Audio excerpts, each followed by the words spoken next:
Hello friends, आप सभी का स्वागत है हमारे यूट्यूब चैनल में। और आज हम आपके लिए लेकर आए हैं स्टैंडर्ड फॉर्म्स पर वीडियो, जो कि बहुत इम्पॉर्टेंट है एग्जामिनेशन पॉइंट ऑफ व्यू से। यही रीज़न है कि आज की वीडियो हमने स्टैंडर्ड फॉर्म्स पर बनाई है, क्योंकि एग्ज़ाम्स में इसमें से क्वेश्चन ज़रूर पूछा जाता है। तो आप सभी से यही रिक्वेस्ट है कि आप वीडियो को पूरा देखें, और अगर पसंद आए तो लाइक करें, शेयर करें एंड सब्सक्राइब करें। So let's get started. तो चलिए फिर, standard forms for use in disciplinary proceedings in railway. जो अनुशासनात्मक कार्यवाही के लिए जो स्टैंडर्ड फॉर्म्स रेलवे में यूज़ किए जाते हैं, तो आज हम उनके बारे में डिस्कशन करने वाले हैं। आगे आता है हमारा according to D&A means disciplinary and appeal rules 1968, two type of penalties can be imposed on railway servants. These are called minor and major penalties. It means कि जो disciplinary and अपील रूल्स 1968 हैं, उसके according दो तरह की penalty railway servant पे impose की जाती हैं, लगाई जाती हैं, और उनके नाम हैं minor penalty and major penalties. Got it. आगे आ जाएगा कि during imposition of major penalties the procedure given in article 311 of constitution of India is to be followed. It means कि जब मेजर पेनल्टी किसी पे लगाई जाती हैं, तो उस ड्यूरेशन में जो प्रोसीजर गिवन है आर्टिकल 311 कॉन्स्टिट्यूशन के इंडिया के, उसको फॉलो किया जाता है। आगे आ जाएगा कि during imposition of minor penalty the inquiry procedure given in disciplinary and appeal rules 1968 is to be followed.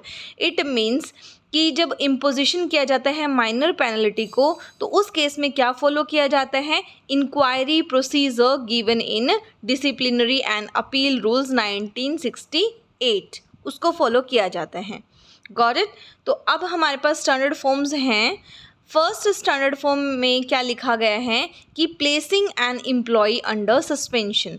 It means कि किसी एम्प्लॉय को अगर सस्पेंड किया जाता है, तो वो स्टैंडर्ड फॉर्म 1 के अंदर मेंशन है। Got it. नेक्स्ट आ जाता है स्टैंडर्ड फॉर्म 2। इसमें क्या आ जाएगा कि deemed to have place an employee under suspension. It means कि कोई कर्मचारी अगर कोई अपराध कर देता है और उसके रिगार्डिंग उसे दोषी ठहराया जाता है, और 48 घंटे से अधिक की अवधि में उसे कारावास की सज़ा सुनाई जाती है, तो उस केस में उसे तत्काल बर्खास्त नहीं किया जा सकता, हटाया नहीं जा सकता, तो उसे हम बोलते हैं डिम्ड सस्पेंशन। तो उसे इसके अंदर प्लेस किया जाता है। ये कहाँ लिखा गया है? स्टैंडर्ड फॉर्म नंबर 2 में लिखा गया है। आगे आ जाता है स्टैंडर्ड फॉर्म 3। इसमें क्या आ जाएगा कि produce by suspended employee for claiming the subsistence allowance certifying that during suspension he was not employed anywhere.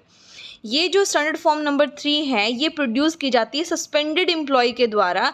इसमें वो क्लेम करेगा, सब्सिस्टेंस अलाउंस को क्लेम करता है, और यहाँ पे वो सर्टिफाई करता है कि जब वो सस्पेंड था, उस केस में वो कहीं और एम्प्लॉयड नहीं था। मीन्स कि उसका इनकम का जो सोर्स है वो कहीं और से नहीं आ रहा था। ठीक है। नेक्स्ट आ जाता है स्टैंडर्ड फॉर्म 4। इसमें आ जाएगा रिवोकेशन ऑफ सस्पेंशन और डिम्ड सस्पेंशन। स्टैंडर्ड फॉर्म 4 में आ जाता है रिवोकेशन होता है ब्रेक करना, तोड़ना। मीन्स सस्पेंशन को ख़त्म करना, या डिम्ड सस्पेंशन किसी के है तो उसको रिवोक करना। ठीक है। स्टैंडर्ड फॉर्म 5 में आ जाएगा imposition of charge sheet for major penalty. Means यहाँ पे चार्ज शीट इम्पोज की जाती है मेजर पेनल्टी के लिए। Got it. Standard forms number 6 में आ जाएगा refused to supply document to employee giving reason for the refusal. कोई भी एम्प्लॉय जब सस्पेंड होता है, अगर उसे कोई भी डॉक्यूमेंट की ज़रूरत पड़ती है और वो अथॉरिटी से क्लेम करता है कि मुझे ये डॉक्यूमेंट दे दो, तो उसे रिफ्यूज़ किया जाता है उस डॉक्यूमेंट को सप्लाई करने से। ठीक है। और उसको रीज़न दिया जाता है कि रिफ्यूज़ल का, कि हम उसको डॉक्यूमेंट्स क्यों नहीं दे रहे हैं। तो ये चीज़ें कहाँ मेंशन है? स्टैंडर्ड फॉर्म नंबर 6 में मेंशन है। आगे आ जाएगा स्टैंडर्ड फॉर्म नंबर 7, इसमें आ जाएगा अपॉइंटमेंट ऑफ इंक्वायरी ऑफिसर। यहाँ पे इंक्वायरी ऑफिसर की अपॉइंटमेंट की जाती है। आगे आ जाता है स्टैंडर्ड फॉर्म नंबर 8, इसमें अपॉइंटमेंट ऑफ प्रेजेंटिंग ऑफिसर। ठीक है, इसमें प्रेजेंटिंग ऑफिसर को अपॉइंट किया जाता है। आगे आ जाता है हमारे पास standard form number 9, cancelled by railway board. ठीक है, इसे जो स्टैंडर्ड फॉर्म नंबर 9 है, इसे रेलवे बोर्ड के द्वारा कैंसिल किया जा चुका है। Got it.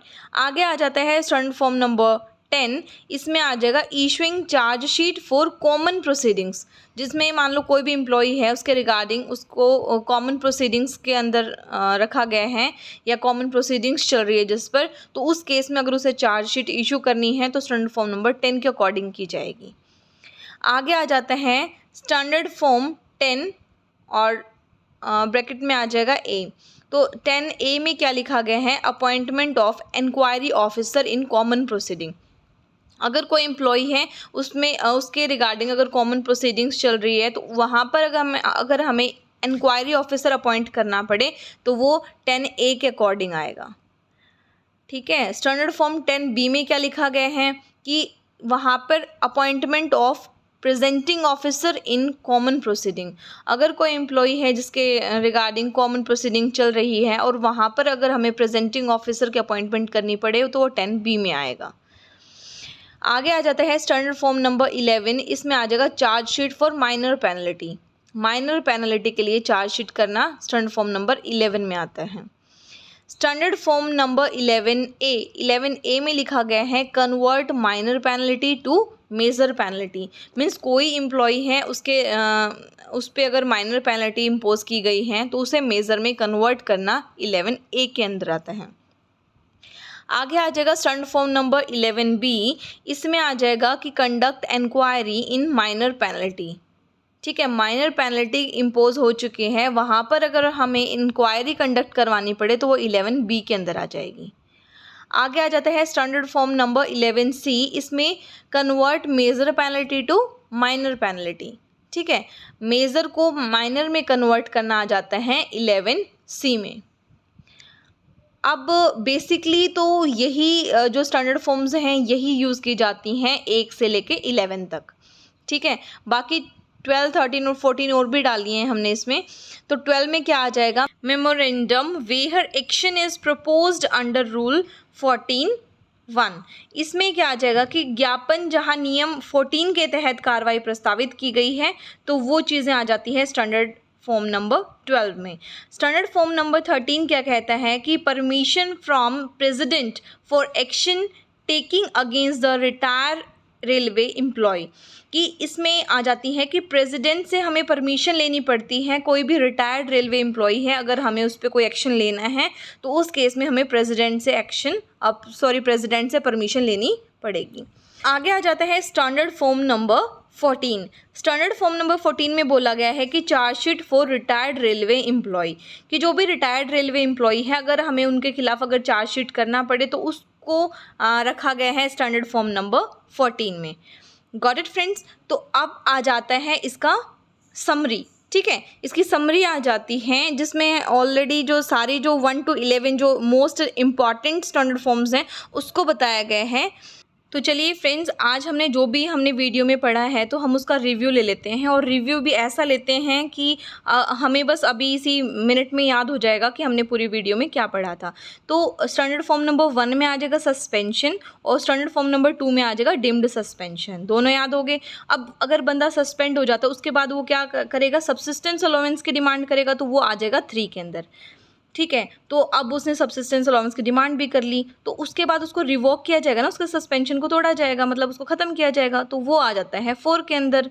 और 5 में आ जाएगा मेजर पेनल्टी, और 6 में आ जाएगा refused to supply the document. अगर उस पर मेजर पेनल्टी लगा दी तो हम इतने गुस्से हैं कि उसको कोई डॉक्यूमेंट सप्लाई नहीं करेंगे, तो ये चीज़ आ जाएगी स्टैंडर्ड फॉर्म नंबर 6 में।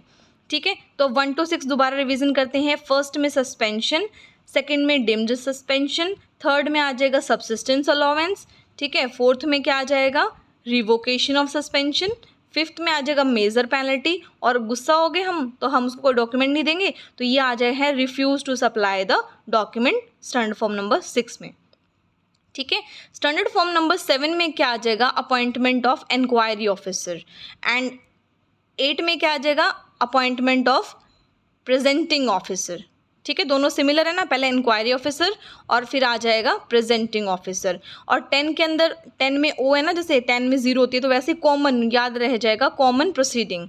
11 में आ जाएगा माइनर पेनल्टीज़, और 11A में माइनर को मेजर में कन्वर्ट करना। 11B में आ जाएगा इंक्वायरी बिठाना, ठीक है, किस पे, माइनर पेनल्टी वाले पर्सन पे। और 11C में आ जाएगा मेजर को माइनर में फिर से कन्वर्ट कर देना। हो गया याद। तो 7 में क्या था, इंक्वायरी ऑफिसर को अपॉइंट करना, 8 में प्रेजेंटिंग ऑफिसर को अपॉइंट करना, और 10 में आ जाएगा कॉमन प्रोसीडिंग, 11 में आ जाएगा माइनर पेनल्टी, और 11A में आ जाएगा convert minor to major penalty, 11B में आ जाएगा conduct inquiry in minor penalty, और 11C के अंदर आ जाएगा convert major penalty to minor penalty.